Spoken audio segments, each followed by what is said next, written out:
మీరు ఏ అంశాల బేరేజ్ వేసుకొని ఇతన్ని అంటారు అని చెప్పి ఆమె ప్రశ్నలు వేసింది. అఫీషియల్ లో కూడా చాలా తక్కువ అఫీషియల్ లో కూడా lead వచ్చేసిండు.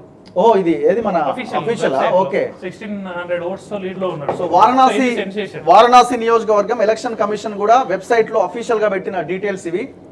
Ajay Roy Indian national Congress 1628 ఓట్ల ఆధిక్యంలో ఉన్నారు ఇప్పటి వరకు.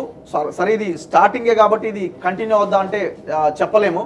నరేంద్ర మోదీ వెనకంజలో ఉన్నారు, 1628 ఓట్ల వెనకంజలో ఉన్నారు. 21,552 కాంగ్రెస్ అభ్యర్థి అజయ్ రాయ్కి పడితే నరేంద్ర మోదీకి 19,924. ఈయనెవరు? బహుజన్ సమాజ్ పార్టీ అతర్ జమల్లారి 2,489 ఓట్లు ఆయనకు పడ్డాయి.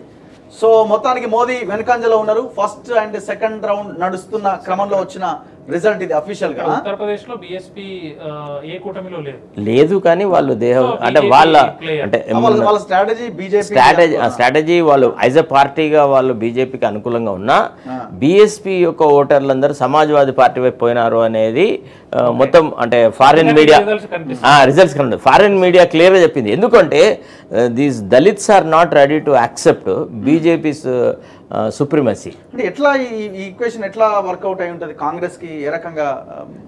ఒకటండి, ఇప్పుడు for example Amethi was a premier constituency, Rae Bareli అంటే అక్కడి గెలిచినటువంటి నాయకులు